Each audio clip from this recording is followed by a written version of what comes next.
Bismillahirrahmanirrahim. Alhamdulillah wassalatu wassalam ala Rasulillah wa ala alihi wa ashabihi wa man tabi'ahum bi ihsanin ila yaumiddin wa ba'd. Alhamdulillah, kita masuk pada pertemuan yang ke-17 dari pembacaan kitab Syarah Manhajil Haq Manzumah fil Aqidati wal Akhlaq karya Syekh Abdul Razak Al-Badr hafizahullah taala. Pada kesempatan kali ini kita masuk pada bait syair yang ke-10, yaitu pada halaman 26.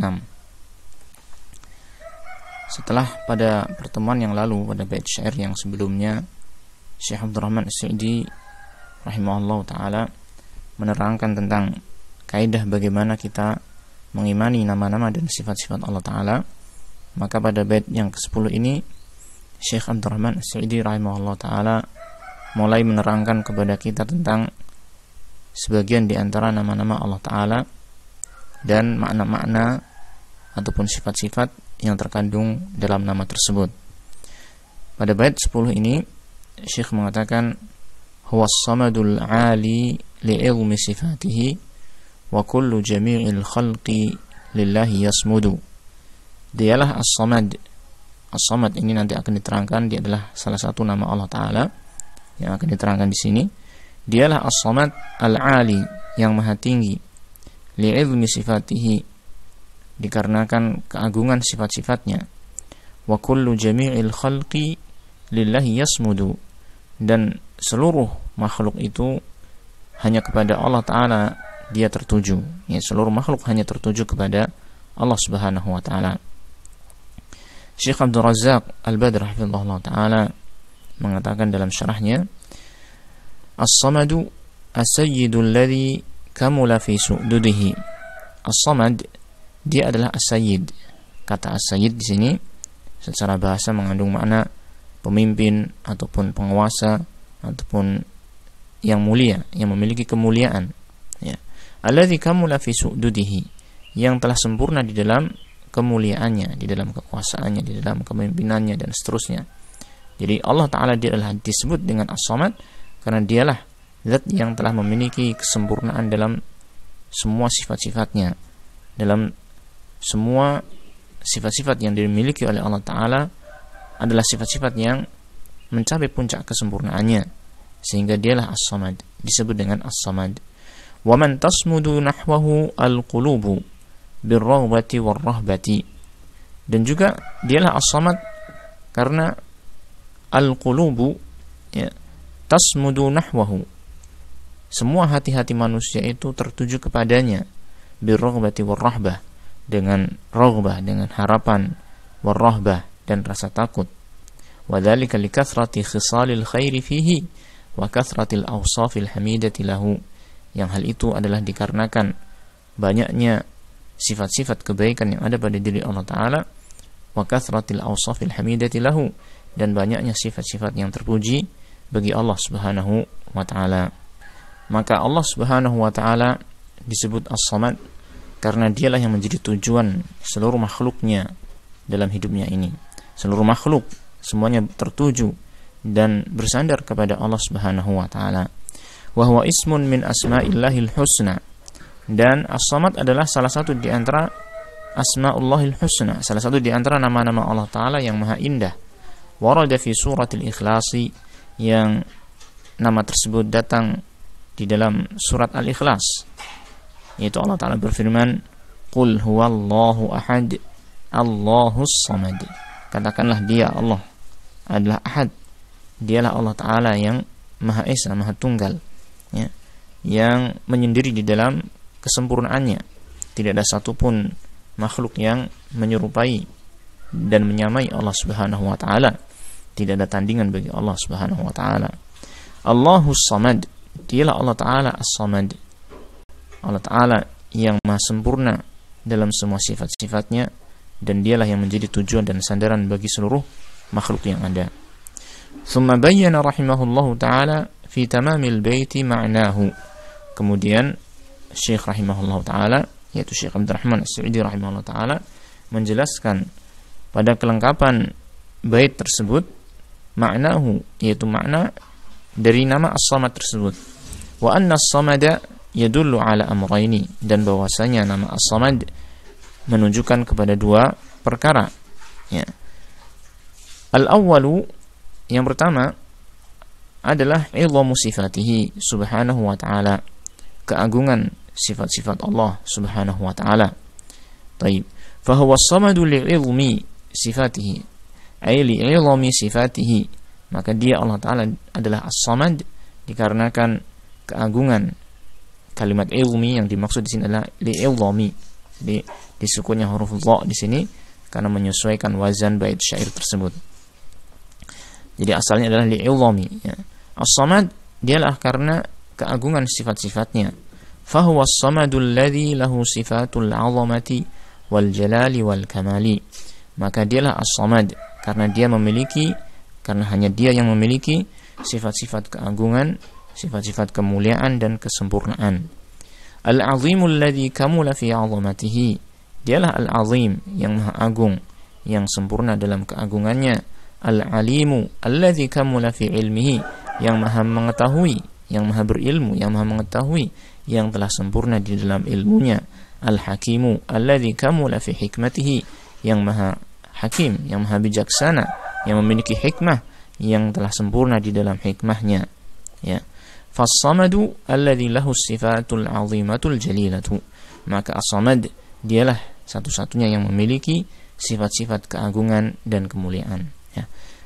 Ma'asyiral ikhwah azanillah wa iyyakum, di sini kita mengetahui bahwasanya makna as-samad sebagaimana diterangkan di sini, bahwa Allah Subhanahu wa taala dialah yang maha agung, maha sempurna di dalam seluruh sifat-sifatnya. Di sini Syekh Abdul Razak mencontohkan dengan sifat al-azim, al-alim, al-hakim yang diterangkan dengan alladzi kamula fi 'azamatihi, alladzi kamula fi ilmihi, alladzi kamula fi hikmatihi. Ini semua bisa kita terapkan dalam seluruh sifat-sifat Allah taala. Seperti misalnya as-sami'u alladzi kamula fi sam'ihi, al-basiru alladzi kamula fi basarihi, dan seterusnya. Dia Allah Ta'ala yang maha mendengar, yang sempurna di dalam pendengarannya. Al-basiru, yang maha melihat, yang sempurna di dalam penglihatannya. Dan begitu seterusnya di dalam sifat-sifat Allah Ta'ala yang kita dapatkan dalam Al-Quranul Karim. Maka seluruh sifat-sifat tersebut adalah sifat-sifat yang mencapai puncak kesempurnaannya. Walillahil mathalul a'la. Dan bagi Allah Ta'ala, hanya bagi Allah Ta'ala al-mathalul a'la, sifat-sifat yang mencapai puncak ketinggiannya, yaitu kesempurnaannya. Maka dialah Allah Ta'ala disebut dengan as-samad dengan makna ini. Ats-tsani, adapun yang kedua, di antara kandungan makna as-samad, anna jami'al khalqi lillahi tasmudu, bahwasanya seluruh makhluk hanya kepada Allah Ta'ala mereka tertuju, ya. Seluruh makhluk itu mereka semua tertuju kepada Allah Ta'ala. Ay tafza'u fi hajatiha wa raghabatiha wa talabatiha wa talja'u ilaihi wahdahu, yaitu seluruh makhluk itu tertuju kepada Allah Subhanahu wa Ta'ala dalam hajat-hajat mereka, dalam keinginan-keinginan mereka, dalam apa yang mereka cari, ya. Dalam harapan mereka, dalam keinginan mereka, semuanya tertuju kepada Allah Subhanahu wa Ta'ala. Kenapa? Karena dialah Allah Ta'ala yang menguasai apa saja yang mereka butuhkan. Wa talja'u ilaihi wahdahu, dan mereka makhluk itu hanya kembali dan bersandar kepada Allah Ta'ala saja, tidak kepada yang lain. Karena memang makhluk seluruhnya, ya, berada di bawah kekuasaan Allah Subhanahu wa Ta'ala, dan semua yang dibutuhkan oleh makhluk adalah di bawah kepemilikan Allah Subhanahu wa Ta'ala, di bawah kekuasaan Allah Subhanahu wa Ta'ala, sehingga makhluk itu mau tidak mau pasti akan tertuju kepada Allah Subhanahu wa Ta'ala. Anna jami'al khalqi lillahi tasmudu. Nah, kemudian Syekh menegaskan di sini, fas-samadu yadullu ala hadainil ma'nayaini wa ahaduhuma mutarattibun 'ala al-akhari. Maka as-samad, dia menunjukkan kepada dua makna ini, dan yang salah satu dari keduanya itu mutarattibun 'alal akhiri, merupakan konsekuensi dari yang lain.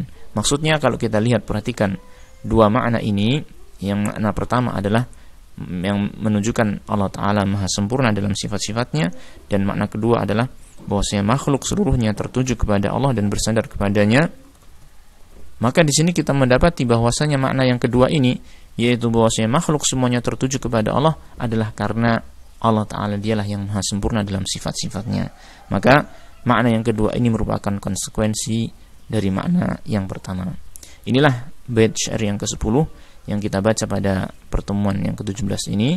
Dan seperti biasa pada akhir dari pembacaan syarah syekh ini, kita akan menuliskan ini beberapa faedah ringkas tentang apa yang kita baca.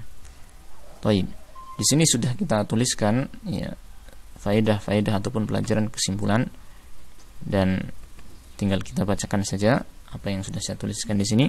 Yang pertama, ya kita ulangi lagi apa yang tadi kita sampaikan. As-Samad adalah salah satu nama di antara nama-nama Allah Ta'ala yang maha indah, Asmaul Husna. Ya, ini harus kita yakini bahwasanya di antara Asmaul Husna adalah As-Samad. Sehingga ketika kita mengetahui ini salah satu nama Allah Ta'ala, Al-Asmaul Husna, maka boleh seseorang menamai anaknya misalkan dengan Abdus Samad. Abdus Samad, hambanya As-Samad. Itu hambanya Allah Ta'ala yang memiliki sifat As-Samad.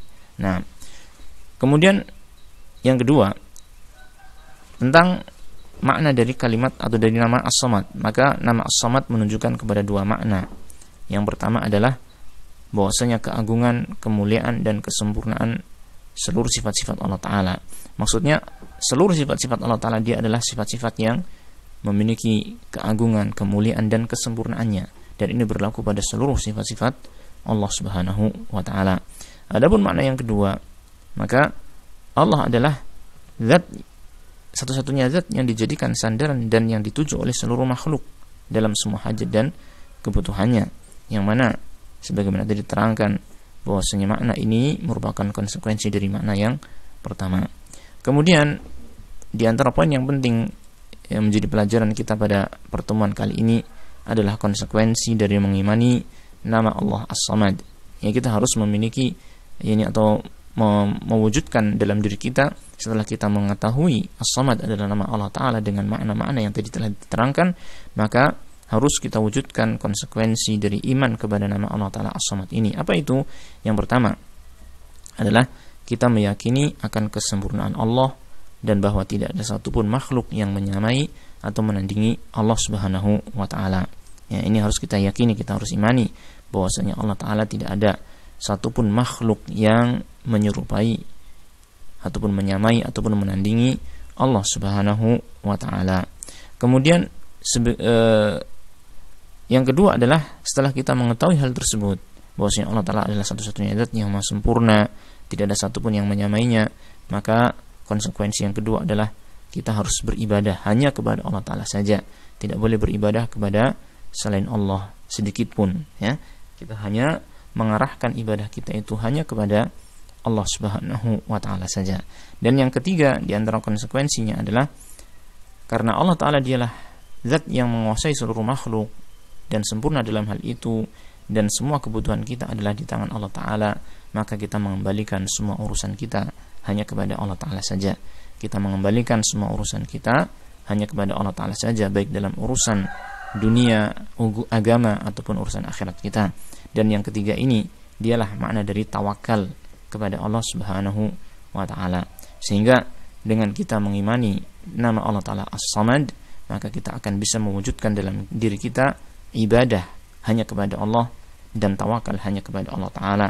Dan dengan itu kita bisa melaksanakan firman Allah Ta'ala, Iyyaka na'budu wa iyyaka nasta'in.